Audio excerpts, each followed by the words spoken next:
One of the aspects of running business is being very strong with numbers. When you start a business for the first time, you're more excited by your product, you're more excited by the idea, but these basics need to be kept in play. We're in the home furnishing space. That includes categories like home decor, table and kitchen linen, bath textiles, a bunch of other categories as well. But the home furnishing space is where we're at. How is the B2B business different from a B2C business? And what are the challenges in both of these businesses? So it's very different in every aspect. Obviously, the marketing and sales is very different. The cycles are very different. The product is very different. How do you build a brand in a space that's so competitive? Financing, which is an important part of e-commerce, because you're a retail business at the end of the day. Business, that's all you want to focus on. You want to focus on growth. You've gone global because you have the ambition that there's a lot of opportunity to grow. One of the important aspects of retail business is sales forecasting and meeting sales demand. One of the reasons we started is because we felt technology could play a big part in e-commerce. Data allows you to make a lot of decisions and do a lot of things differently. Additional tariffs that the US is imposing is 10% on India, 145% on China.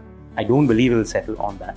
But it's very clear that the general trend is that India has an opportunity here. And how are you sort of seeing the landscape for e-commerce as well as for your own product category evolve? So I think it's... Hello and welcome to Borderless Business. Today with us, we have Varun of Encasa XO. Hi Varun, welcome to Borderless Business. Thank you for joining us today. Thank you for having me. Yeah, first of all, it's great to sit with a fellow Warwick alum. Before starting this, we could reminisce a bit about our time at the university, which is always amazing. Absolutely, very coincidental. Yeah, very I didn't coincidental. realize that. Yeah. So first, before I guess, let's start from Warwick, right? Studying computer science at a university in the UK and then coming back from India. How are the first initial years of sort of post-university figuring out what to do before landing up in your business? So I did computer science because that's an area, technologies, computers is something I've always been interested in. I studied that, but then I diverted completely from that and did strategy consulting for financial institutions after that for a couple of years.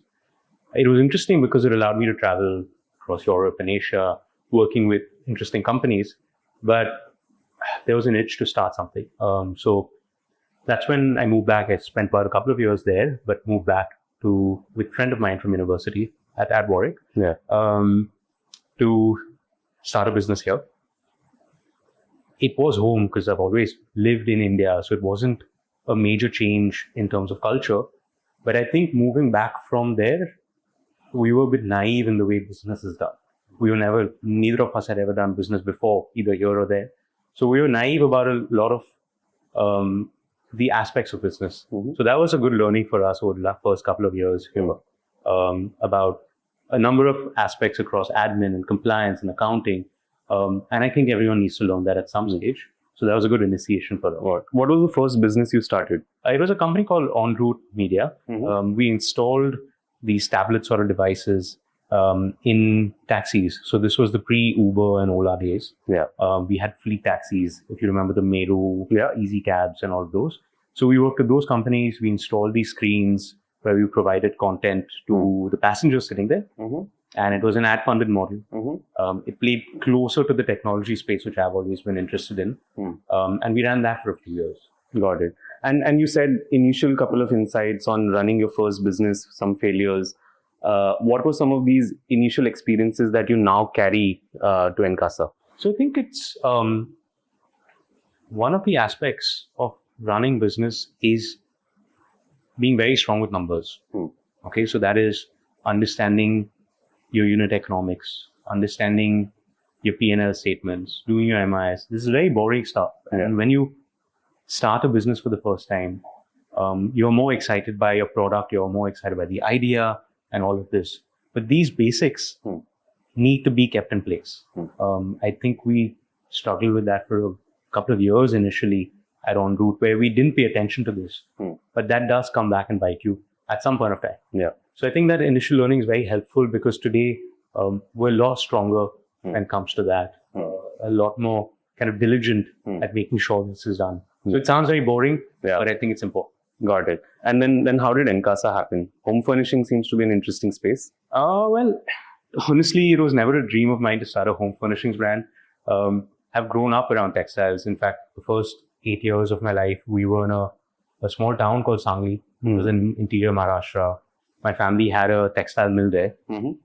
So I've grown up around textiles because we were living on the mill, literally. After that, we moved to Bombay. That's when my parents started a home furnishings company. So at that stage, we were doing B2B contract manufacturing for large retailers and discounters and importers in Europe and the US. So home furnishings and textiles has been a part of the family for a long, long time. After en route, I joined the business to continue the B2B side. But there were a couple of things that happened at that stage. This was around 2015, 2016 or so.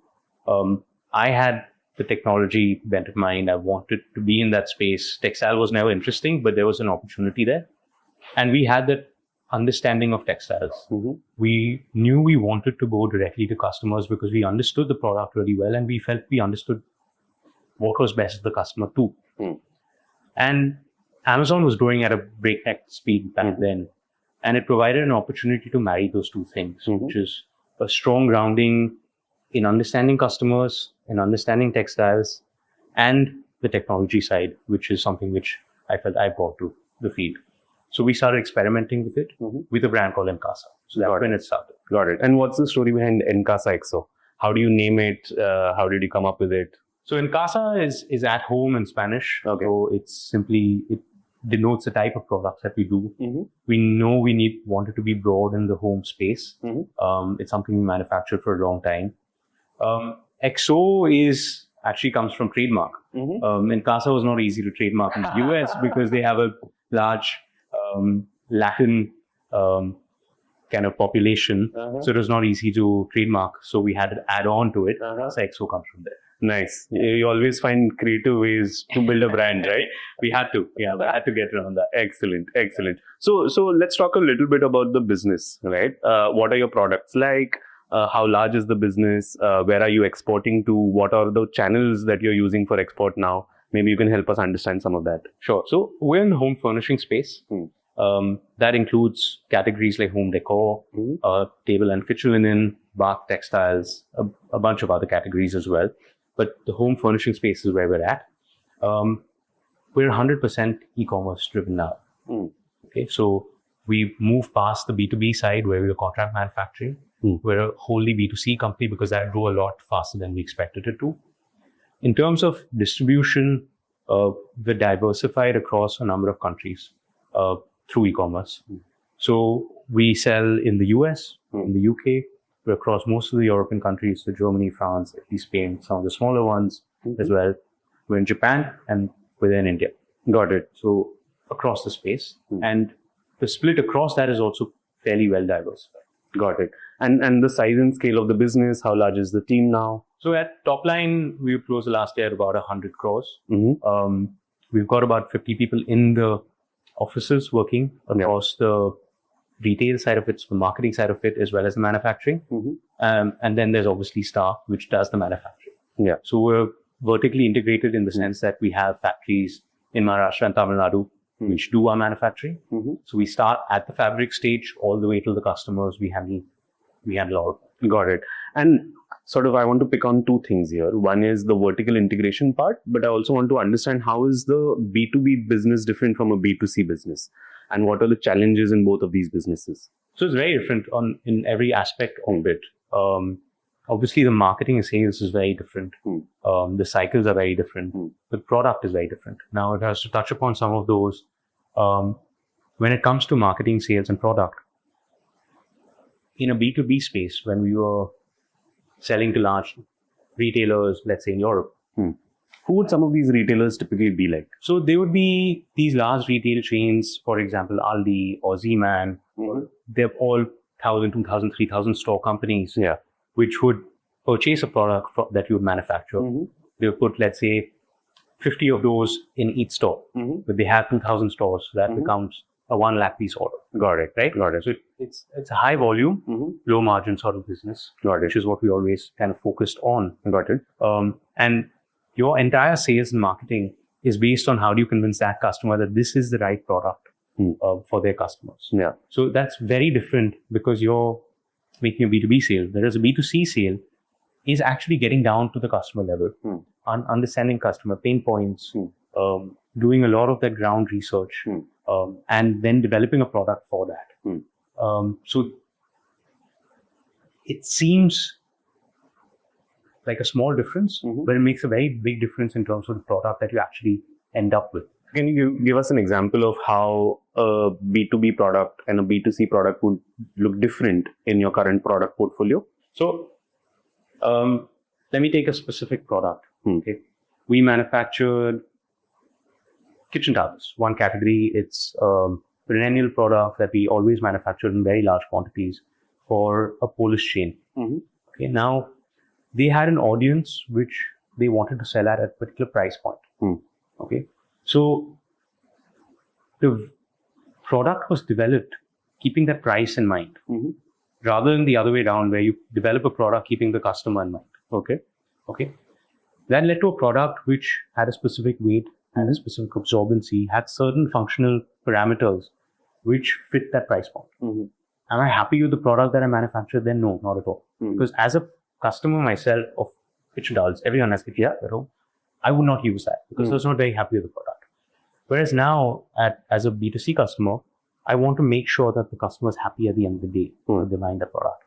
So yes, you are also making value decisions, price point decisions when you're doing that, but it leads to a very different kind of value engineering that you need to do at a product level.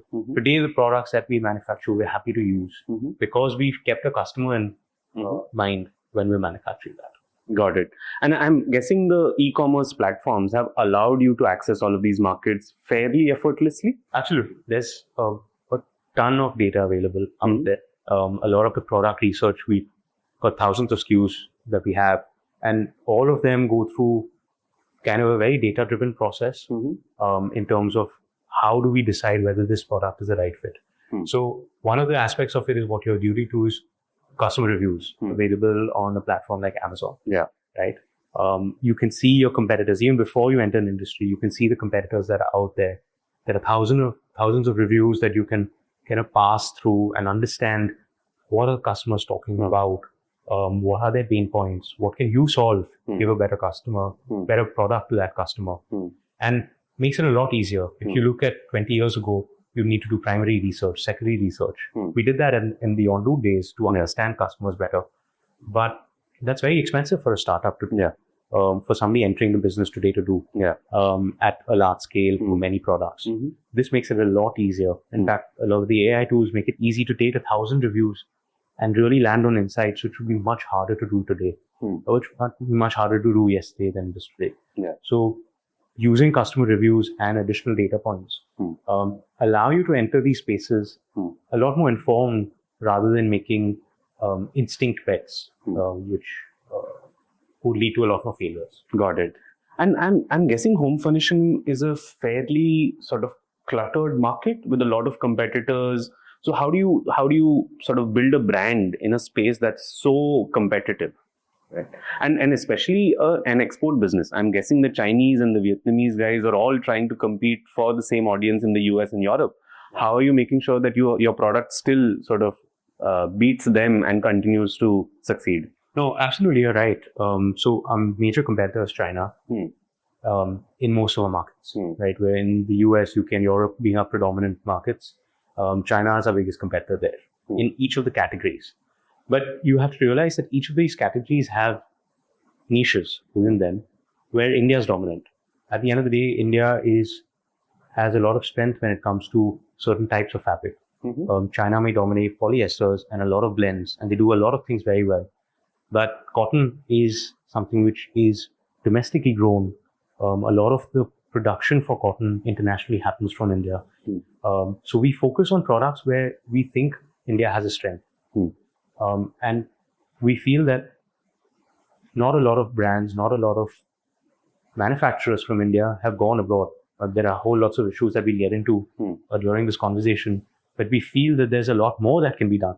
So rather than it being a very competitive space, I think that a lot of the strengths that India has have not been exploited well enough yet. Got it. And how did the idea of building an export first business emerge? And I know there was some legacy of having a family business that was export driven, but when you look at investing your personal time between expanding the global business versus expanding the domestic business, how are you making that trade-off? So I think Mix of a couple of things. One is the legacy. We felt we understood customer tastes in Europe and US because we were manufacturing for that for a number of years before starting Encasa. Right? So there's that legacy experience that comes in. But the other aspect is, I suppose, a bit of ambition that we want to go global. There is no real reason why you cannot build from India for the entire world. Right? The default is, yes, obviously build for India. You understand customer here in India. But the business model that we're following, where majority of our sales comes from a marketplace like Amazon, it's very possible if you overcome these initial hurdles of compliance to build for the world. So I think there's that ambition that we always want to build for that, which played a big part in going very early. And I think we went international in 2017, 2018. Amazon has a global selling team. I think this predated that. So we really kind of took a gamble at that stage. We didn't really know if it would work out, but we knew we wanted to do that. So we were happy to overcome the initial hurdles that we had. Got it. And I'm guessing the margins are better in the international market. Yeah, that was one of the reasons, right? When we studied it, we felt that the margins would always be better. It is competitive. So today, it's not necessarily the case where margins are better internationally because there's competition from China. Yeah. Whereas in India, there isn't as much. So that's not necessarily true today. But yeah, that did play a part initially while going abroad. Got it. And can you help maybe our viewers understand what the value chain of e-commerce export is like? Let's say once you obviously get your product manufactured, getting it to the customer, what are all the steps that are involved? Because my understanding says it's slightly different from a traditional B2B export, right? Yeah. You send it to a forward warehouse and then the export happens. Can you maybe help our viewers understand that? So we obviously did B2B exports before, contract manufacturing for others. The main difference between traditional exports and e-commerce exports is kind of the point of sale. Previously, in traditional exports, the point of sale is at the home port. That would be India. That would be India. Okay. So you would manufacture your goods, you'd get it to the customs, you'd clear customs. At that point, the goods would kind of belong to the importer, to your buyer. Got it. Okay. Your job is done. Your invoicing is done at that stage. Got it. Right. So you made your sale. Got it. What's different with e-commerce exports, especially the bulk of e-commerce exports, which is you're going to be stocking goods in a warehouse in the international country. So let's say the US. Okay. So you would export goods yourself. You'd stock your own goods. You'd still own these goods when they're in a warehouse in the US. So that could be an Amazon warehouse, that could be a third-party warehouse, wherever. You would still own those goods. Yeah. And you've not actually made a sale yet. So the inventory lies on your books. You'd make a sale when a customer comes to your D2C website or on Amazon, buys a product, and you ship one piece of that product to the customer. That's when you made one sale. The same way you'd make all of those sales and realize that revenue at that stage, at which stage from Amazon or a Shopify website, you'd get that payment back into this. Got it. So what I'm taking away from this is two things. The one thing is the point of sale seems to be an important distinction where it happens, the geography that it happens in. And I'm guessing that has some implication, regulatory implications for you that we can get into. Yeah. And then the other thing is what each point of sale looks like. For example, when I'm guessing you're doing a B2B, you're sending a whole consignment and the whole consignment is sold at once. Yeah. And here you're doing, I guess, product by product invoicing, and that would also maybe have some regulatory issues. Absolutely. No. So I think the biggest impact of this is the compliance side of things. Yeah. Right. Previously, you get the entire payment for your sale to a buyer at one shot. Yeah. Okay. And the compliance today, the Indian regulations by the RBI and FEMA understand that very well. And they've built regulations according to that business model. Whereas here, you're making 10,000 sales for that same consignment. Let's say you exported 10,000 units, right? And that's going to happen over a period of 2, 3, 4 months. The way the money is going to come in, it's going to happen every 2 weeks. The sales that you've made, you're going to get that input. So that has a lot of implications when it comes to compliance. For example, one of the aspects is today's regulation doesn't really understand us warehousing in an international location, right? So we have to book sales when we leave India. As I explained before, that's not actually the case. That's not what the business model is. We are actually booking a sale at a much later date. And that has a lot of cost structures which are invisible to us today. Okay, so the marketing aspects to us, the marketing aspects of the business are a variable cost. They could be 10%, they could be 20%, they could be 30%. So if I'm selling a product for $10 in the US, I may predict that I'm going to get $5 back. I may invoice at $5, but at the end of it, I may get $6 or $4 back. And that complicates accounting, that complicates compliance very significantly. And I think one of the main reasons is that there is no e-commerce exports regulation or policy. The traditional regulation that exists, e-commerce exports is being force fit into that. So it complicates matters a lot. And what would be very helpful is if there was clarity on this entire space, if there was specific regulation and policy by the RBI and FEMA, which understood the nuances of e-commerce exports. Because I think there are a lot of difference from traditional exports. And I think this has a lot of knock-on effects for businesses. It prevents businesses from going abroad because there's a gray area. You're not sure how you should deal with this. And I think what most entrepreneurs want is a simple clarity that this is how I'm supposed to do it. Happy to follow the book completely, but clarity is what would really help. Got it. So two issues I think that I could gather from this. One is payment reconciliation is an issue here because the invoice value and the amount that's actually coming back to your bank is not the same. And that would have some FEMA implications. So basic FEMA rule is whatever you invoice in foreign currency, you must receive back. Okay. So if I invoice $10,000, I need to receive $10,000 of foreign currency back into India. Got it. Is there some amount of discounting allowed on this? There is some amount of allowed. There is also some variation allowed because of foreign currency changes. But that doesn't account for the overall changes. So for example, when you're doing e-commerce exports, up to 50 to 60% of that retail value may be discounted before it reaches here.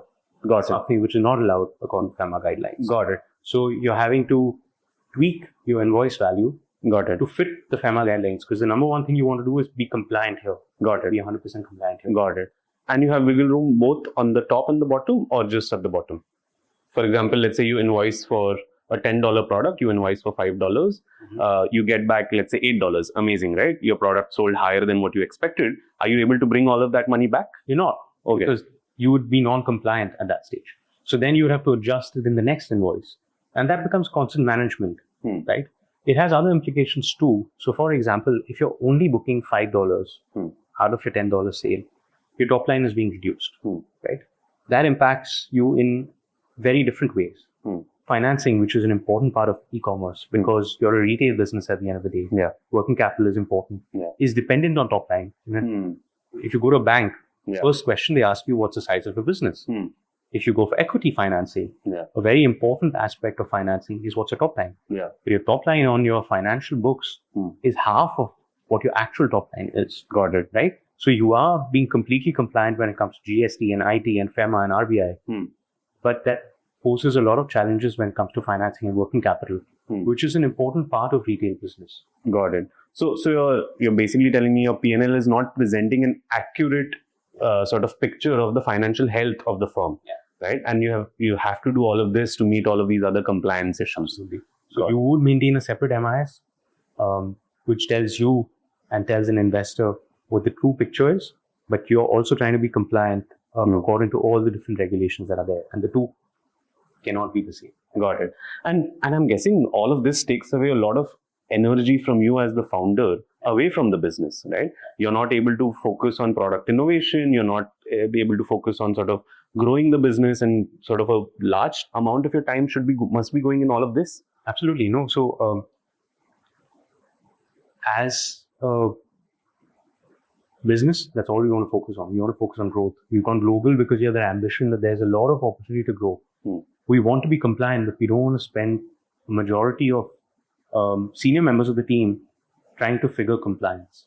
And between India compliance, which is challenging, and international compliance, I would think 10 to 20% of our time goes away in ensuring that we're compliant, which is a very large cost. And that takes away from us focusing on product and customers and growth.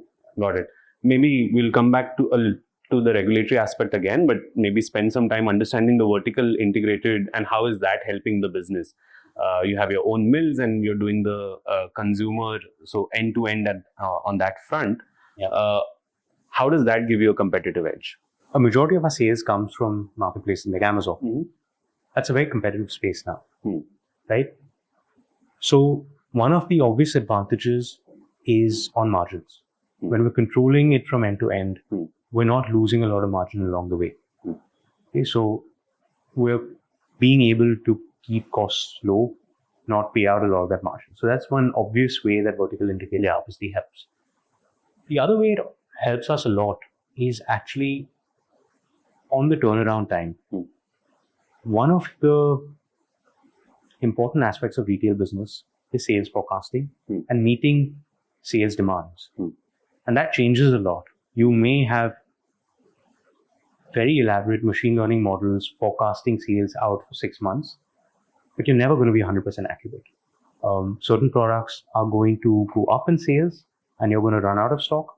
Certain products are not going to sell as fast. Mm-hmm.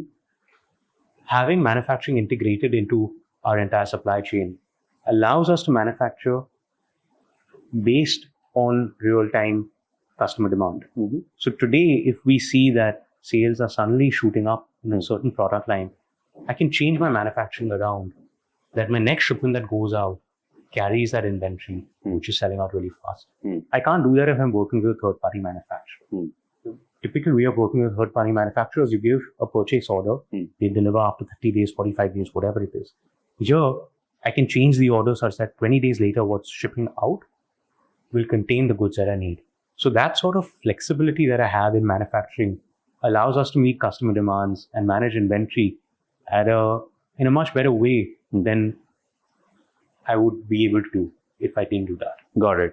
And but I'm sure there are issues with manufacturing in India itself, right? How is that side of the business doing? Regulations that affect manufacturing in India? For sure, running a business in India is not easy in any of those ways. I think that's a completely different challenge that we also face. Yeah. So we have manufacturing in Maharashtra and Tamil Nadu. Both of them are areas where a lot of manufacturing is done. We try to stay flexible when it comes to manufacturing because some of our articles are seasonal. We use a lot of contract manufacturing when it comes to the final mile of the stitching and things like that. But I think that's a completely different conversation when it comes to manufacturing challenges and all of that. Got it. So coming back to the e-commerce sort of side of things, right? Just before this, we were talking about how you're using technology to help understand consumers better, to help tweak your products, to do performance marketing better. Can you maybe help our viewers understand what is that entire workflow that you have built and how is that helping your margin? Absolutely. So I think this is something I could speak about for 2 hours. It's a topic that has been very important to us from the start. One of the reasons we started is because we felt technology could play a big part in e-commerce. One of the differences of e-commerce versus traditional offline retail sales is that you have access to a lot of data. Okay, data allows you to make a lot of decisions and do a lot of things differently. Okay, now we've invested in data from a very early age, but we continue to do that today. And I feel that the most major disruption that's going to happen over the next couple of years is going to be because of tech and data. AI is obviously a very hotly discussed aspect today, but it's about how do businesses invest in that space today. So we're doing that in a number of ways, and I can touch upon a few areas. When you're selling on a platform like Amazon, right, you get a lot of data in terms of the customers. So through customer reviews, through reasons why customers are returning, from what keywords are leading to customer sales, you understand customer insights a lot better. The question is, how do you use all of that data to make decisions? So we've already spoken about product research. We're trying to use all of these insights to actually impact every single other aspect. So for example, marketing and advertising as well. So if I had to give you an example of something like this, we have 3,000 SKUs approximately, and we have 10 marketplaces. So that's about 30,000 SKU marketplaces that we have. And that's not possible to manage with our team.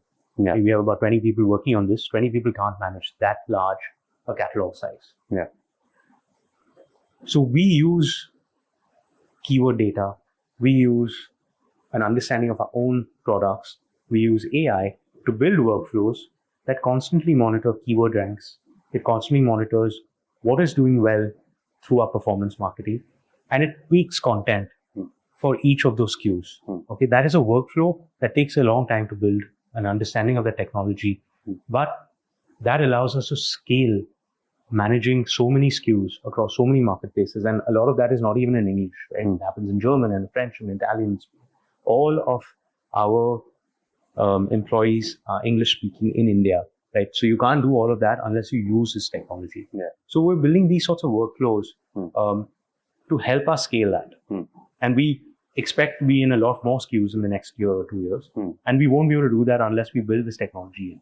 Got it. And I'm guessing with rapid innovation in technology, there are off-the-shelf items that are available or tools that are available that you can do all of this by, or there aren't things that are as sophisticated as what you're using. So there are some things that can be adopted. For example, we use advertising automation, where a lot of the bid management. So as I said, 3,000 SKUs, we run a lot of ad campaigns. We have thousands of ad campaigns that are running constantly, spending constantly. So there are bids that need to be managed on a daily basis. Previously, our team of 10 did it. Now it's completely automated. So that can be done because that's rule-based. There are tools out there which do it very well. We use a tool called AdBrew, which does a good job for us. But then there are other aspects which I've spoken about, which is, I would say, a lot more cutting edge. There are no tools out there. We're using the latest AI models, and we kind of, every time a new AI model gets released, we immediately implement that into our own internal proprietary tools. And that ups the intelligence, ups the performance of our tools, and has a direct impact on conversion rates of our products or the cost savings that we can have on our performance marketing campaigns. Got it. So those are more cutting edge. They don't have tools out there which do that today, which is why we're building those in-house. Got it. And I'm guessing your computer science background helps with all of this. Yeah, I think there's an understanding of how this technology works, which helps. But I think there's also a lot of spending time on those problems, which is required still to do that. Got it. Let's talk about platforms. You mentioned Amazon, and the Amazon Global Selling Network is something that you're part of and leveraging. What other platforms are you using, and how are these platforms sort of enabling you to export? What are some of the tools that these platforms have that are being used by you and your team to access global markets? Amazon dominates the majority of our sales. Got it. Amazon has a platform called FBA, which is fulfilled by Amazon, where they take over a lot of the operational headache of running a business internationally. Got it. Fulfilled by Amazon. Fulfilled by Amazon. Got it. Fulfillment by Amazon is actual. This where you ship it to their warehouse, Okay. and they take care of the operations after that, which includes shipping out to a customer. It includes the customer service angle of, if a customer comes and inquires, where's my product? Amazon will deal with that. It includes returns. So if a customer wants to return it, they go to Amazon to do it rather than come to you. Amazon would get it picked up. It would get stocked back into your inventory so that it can be sold to another customer. And Amazon handles all of that, which allows us to focus again on product, on customer, on technology, which is an important aspect of it, rather than start to deal with all of those. And I feel that one of the things a lot of people selling on these marketplaces try to do is try to handle the operations. Okay. I don't think there is a lot of alpha in building that out. Unless you're doing that at a really large scale, I don't think there's much alpha in doing that yourself. You'd rather offload that, outsource that to an expert like Amazon, and there are lots of other third-party fulfillment warehouses that do that in India as well now. But offload that would be something that I would advise anyone else to do. We do that today, which has allowed us to scale to the US, to the UK, across Europe. So for example, I'll give an example of Europe. We ship to a single warehouse in Germany, but our goods are available for customers in Germany, France, Italy, Spain, Czech Republic, Poland, Belgium, Netherlands, Sweden, Turkey, without us having to figure all of that out. Yes, we do tax compliance in all of those countries. We're compliant on those grounds, but I don't need to figure out that I need to ship 12 units to Sweden because there's customer demand there. I'm letting Amazon deal with that.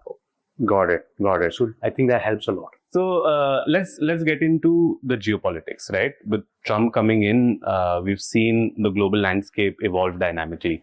The tariffs on China, opportunity for India. How are you seeing that evolve for your business? So I think it's obviously very volatile, and I don't think anyone in the world, not even Trump, knows where it's going to be in 3 months.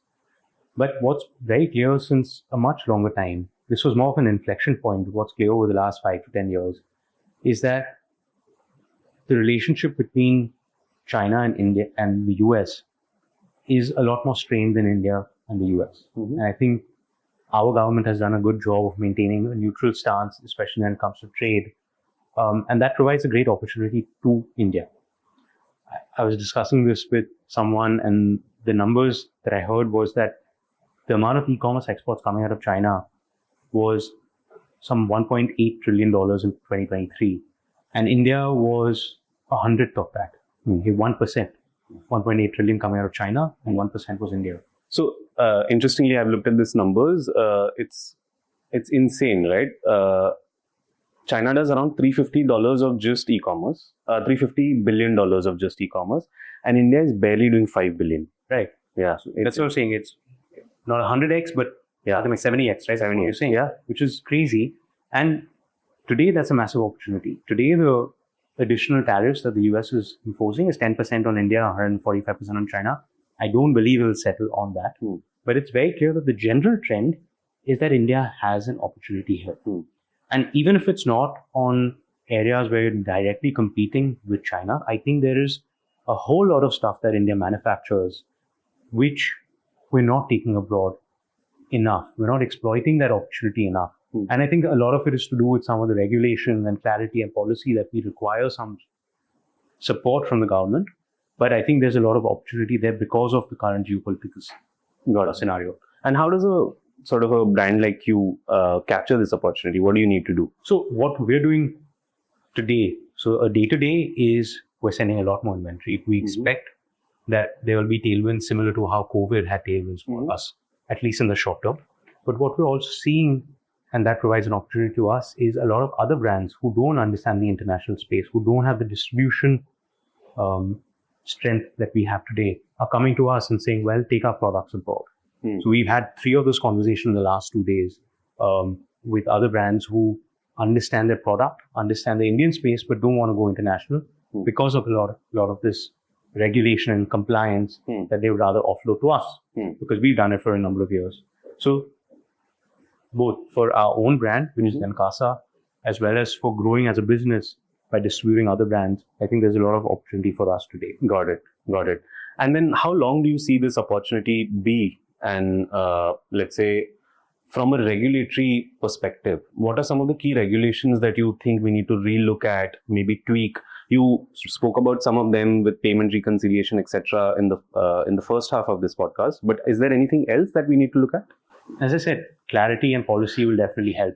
One of the other aspects is capital. Okay, for any of these businesses, capital is important. If you want to invest in a new growth area, which would be international e-commerce sales, you need to invest a certain amount of capital there. One of the challenges is that, as I said, the government of India has always favored MSME, has favored exports. This fits right in the middle of all of this. But we're not benefiting from a lot of the schemes and policies that are there for exporters and MSME. For example, they have collateral-free guarantee schemes, CGT SME.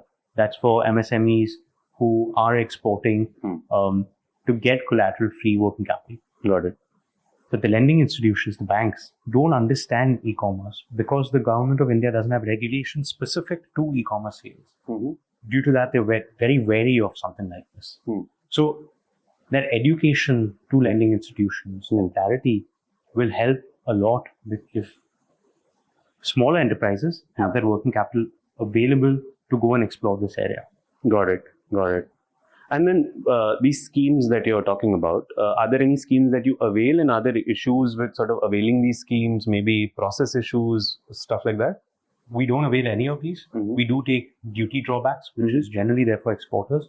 But a lot of these collateral-free schemes or working capital things is something we're unable to take because the lending institutions don't allow that. Today, we have other ways of capital and funding. But I think for earlier stage companies, this could be a very important method of getting capital. You can't get equity financing because a lot of them don't understand it. Banks want collateral, which companies don't.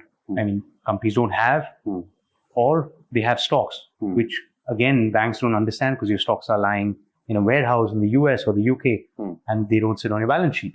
So that provides a lot of challenges why you cannot provide that collateral.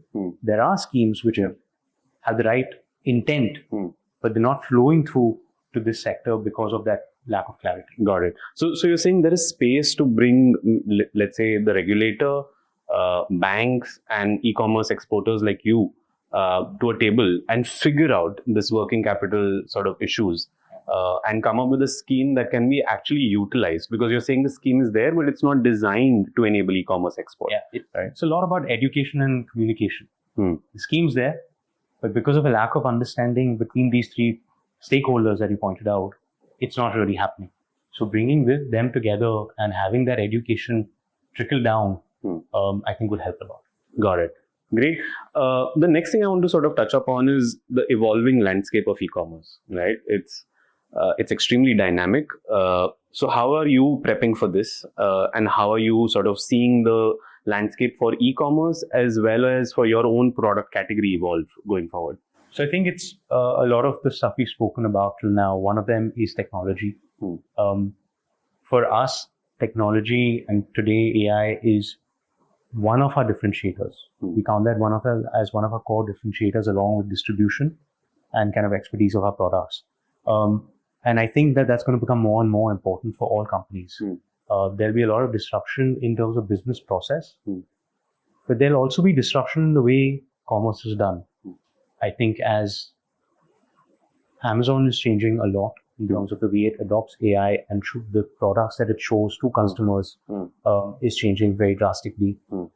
So I think commerce as a whole will change, and adopting technology early, I think, is important. The other is obviously adapting to geopolitics, seeing which countries are the most beneficial today.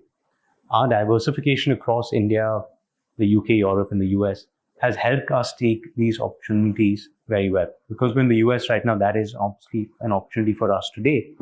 But there have been many situations through COVID where India was shut down. We couldn't sell in India, but we were in Europe and the US, and that diversification helped. So that diversification of distribution definitely helps us as an opportunity, which is why we went to Japan. Small market, we don't understand that very well, but again, helps being across all of these marketplaces. Got it. And I'm guessing platforms like Amazon and the FBA model that you talked about allows you to be in multiple geographies without having too much hassle in terms of sending products to each of those geographies, and helps you diversify basically your risk.